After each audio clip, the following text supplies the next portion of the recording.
Have you ever considered that you might be an empath? Have you heard that word before?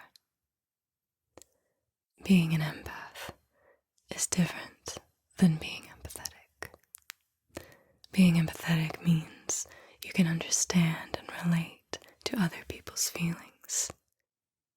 But being an empath means that you feel the emotions of other people so deeply. You experience them as your own. It's like you take on their feelings.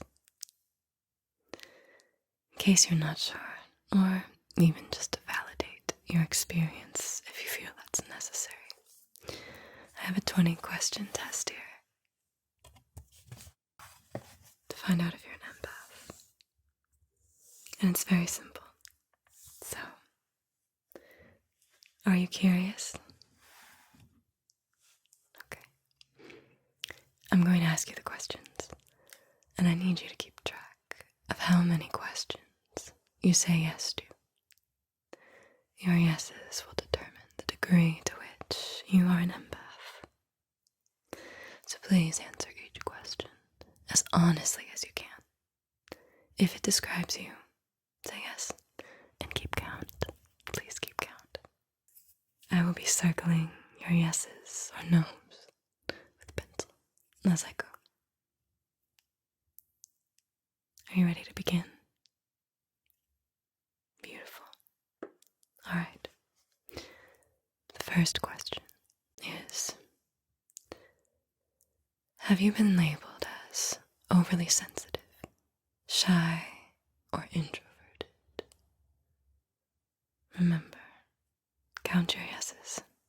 So if this describes you, say yes. Have you been labeled as overly sensitive, shy, or introverted? Yes or no?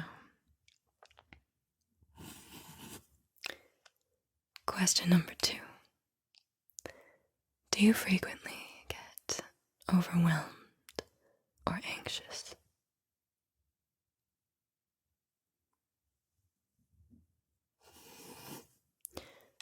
Do arguments or yelling make you feel sick?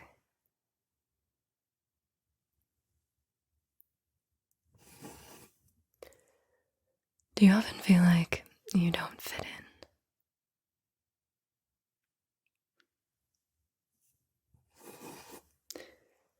Are you drained by crowds and need alone time to revive yourself?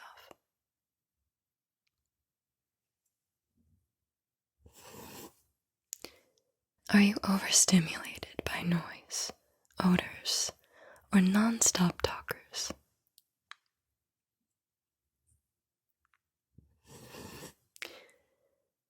Do you have chemical sensitivities or can't tolerate scratchy clothes?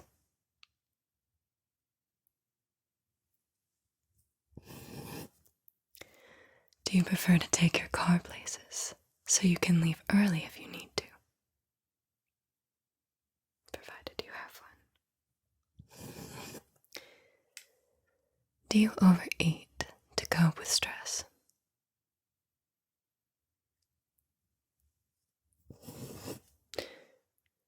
Are you afraid of being suffocated by intimate relationships?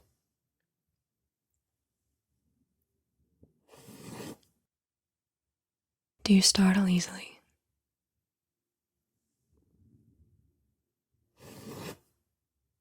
Do you react strongly to caffeine or medications?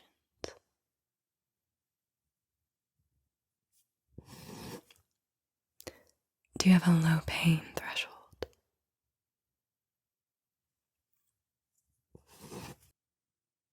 Do you tend to socially isolate?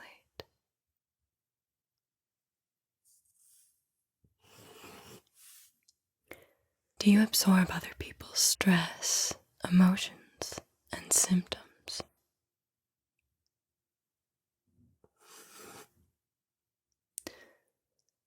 Are you overwhelmed by multitasking and prefer to do one thing at a time?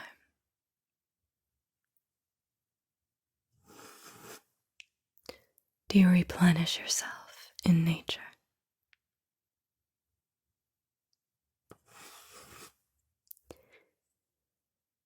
a long time to recuperate after being with difficult people or energy vampires.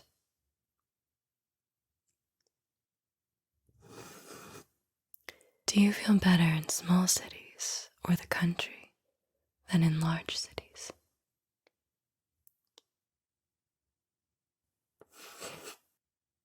Do you prefer one-to-one interactions or small groups rather than large gatherings?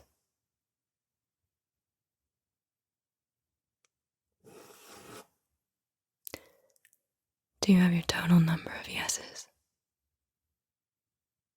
Let's calculate your results. If you answered yes to 1 to 5 questions, you are a slight empath. If you answered yes to 6 to 10 questions, you have some empathic tendencies. If you answered yes to 11 to 15 questions, you are strongly empathic. And if you answered yes to more than 15 questions, you are a full-blown empath. So what does this reveal about you? The more of an empath you are, the more sensitive you are to your surroundings. You might compare it to moving through the world, feeling like everything is being amplified under a microscope, which makes it easy to reach supreme burnout when spending time in crowds or busy places. You are naturally going to gravitate toward isolation, to disconnect from all that energy, to recharge and reset. This is why you often feel drawn to spend time in nature or the wilderness, where there are little to no people or conflicting frequencies. Nature is a safe space to replenish. Because you effortlessly soak up the emotions of other people, you often lose yourself in them, to the point of not knowing where you end and someone else begins. It might be easy for you to place your full focus on helping someone feel better, because on an unconscious level, it seems like when they feel better, you will feel better. This can make it a real struggle to set boundaries and prioritize your own needs, and it makes you extremely susceptible to experiencing emotional fatigue and stress. The benefit of being extremely in touch with your feelings is a heightened sense of creativity. Since you feel everything, you become easily inspired by works of art, whether it's music, physical art, writing, film, dance. The point is you're easily moved. You can tune into and sense the deeper meaning behind works of art. This exchange almost feels like a secret language, because there are no words between you and the art. It just feels. This inherent understanding even allows you to express more complex thoughts and emotions through your own creations. If you haven't already, I strongly encourage you to start creating, because it is the perfect outlet for channeling whatever you might be going through on your empath journey. Now, to really put this to the test and validate your inner empath, I'm going to give you 5 open-ended scenarios. As you hear each one, I want you to imagine what the experience would be like for you. How would you respond if you were in the situation? Okay. Our first scenario is, your friend tells you that they feel like they're constantly failing at work, despite putting in long hours and trying their best.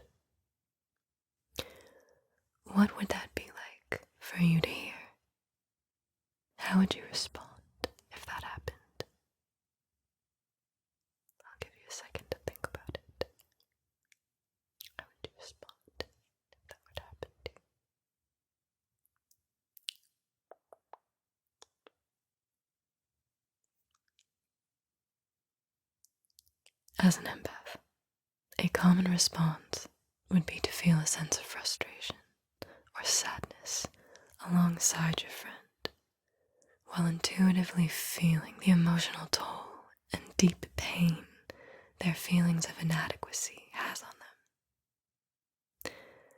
There might be an immediate urge to comfort and reassure your friend too. Empaths feel a lot. Alright, scenario 2. Your family member has been in bed for days. They seem withdrawn and sad, but they haven't told you what's going on. What would that be like for you to experience? How would you respond? What would you respond?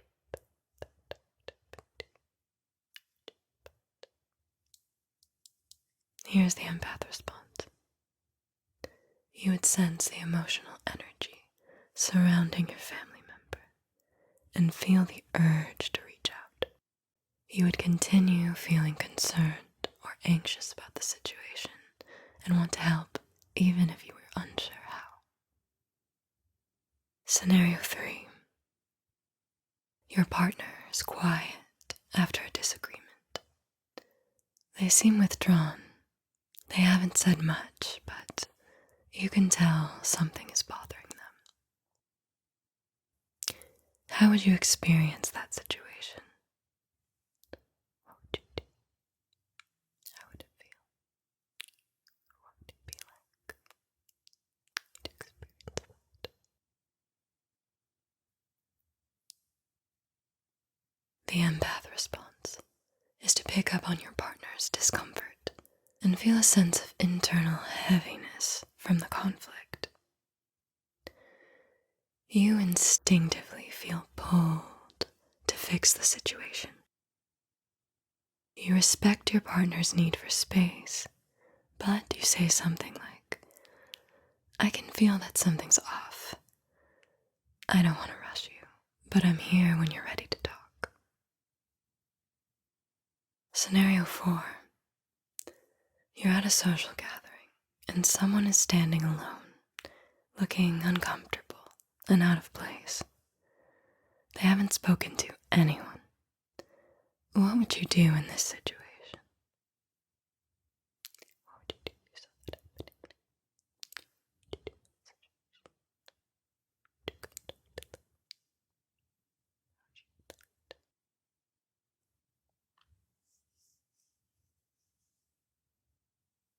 As an empath, you sense their discomfort and isolation, and even feel uneasy and uncomfortable in response. You feel an instinctive desire to make that person feel safe and included. You might gently invite them to join your group or go over and say hello. Scenario 5. Your friend confides that they are feeling lonely despite having a lot of people around them, and they're not sure how to break the feeling of isolation. What would that be like in your experience if they told you that? How would you feel? How would you respond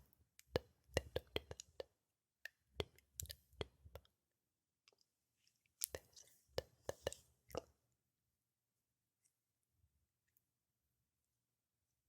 that? As an empath, you deeply resonate with their loneliness and potentially feel your own experiences of isolation being amplified. You sense the depth of your friend's pain and offer emotional comfort, warmth, and understanding, telling them that you're there for them and you will do whatever you can to make them feel seen and heard. So, how did you feel in each scenario? Did you resonate with the responses? Of course, this all fluctuates based on where you fall on the empath scale. And it might also still be difficult for you to accept that you're an empath. It's possible that you've always felt different from the people around you, like you had different needs, but you didn't want to be a burden, so you forced yourself to adapt. That is completely normal. However, the more you lean into and embrace this aspect of yourself, the more you'll learn how to navigate it. And that leads to richer, deeper relationships with friends, family, partners, plus those gut feelings. You can trust them. They're valid. You should listen to them when making your decisions. It's another secret language that will help you move through life, avoiding obstacles. But how did you become an empath in the first place? Since science is still officially on the fence about this, we don't know for sure. But there are a few popular ideas behind what might cause it. The leading research suggests there are mirror neurons in our brain, and those help us to learn by imitating the behavior of other people we observe. So as an empath, you simulate other people's emotions as if you were experiencing them directly. Another idea is that it's genetics and transferred from your lineage to you. Or it might be rooted in childhood trauma. If you experienced emotional or physical abuse, or were raised by a narcissistic parent, or a parent struggling with depression or addiction, this could cause you to become an empath. If you are an empath, what can you do to improve your quality of life? Let's bring it back to setting those boundaries. Have you ever made a list of situations or environments that you've noticed drain your energy? Places or people that just exhaust you? This is a good place to start. The next step is to start saying no to those places and people. It can be difficult, but you need to honor and prioritize yourself. You come first. Your health comes first. Your energy comes first. And I know you're used to wanting to help other people. You're used to saying yes, but if it's draining you, it's not meant for you. So this is a sign to start practicing your assertiveness. When you do get overwhelmed and head back into your hole, there are mindfulness practices that can help you manage your emotions instead of getting lost in them and spiraling out. The easiest way to do this is by setting a timer for 15 minutes and by doing diaphragmatic breathing. That's where you put your hand on your stomach and you place all your attention on the rise and fall of your stomach as you breathe in and out. You just keep bringing your attention back to the breath, just the breath, and that rise and fall. And once you get used to that, you can start intentionally relaxing your groin and stomach, chest and rib cage. This simple practice can really make you snap out of it and reset fast. You can also start doing body scans. This is where you check in with every part of your body, from your toes to your head. And part by part, you notice how you feel. If there's any tightness, any pain, any sensations. Maybe there are colors, sometimes patterns, sometimes memories. But moving up your body, moving back down your body, and just being there for it. Listening to whatever it wants to tell you. My highest hope is that by participating in this test and the scenarios, you have gained a deeper understanding about what it's like to be an empath. And if you've realized that you are one, that it brings tremendous relief to know that you're not alone. The way you process reality is not weird. Everyone moves through life differently, and at times we're trained to believe a certain way of seeing and experiencing things is the way, but it's not. So feel your feels, know that it's a gift, and stay true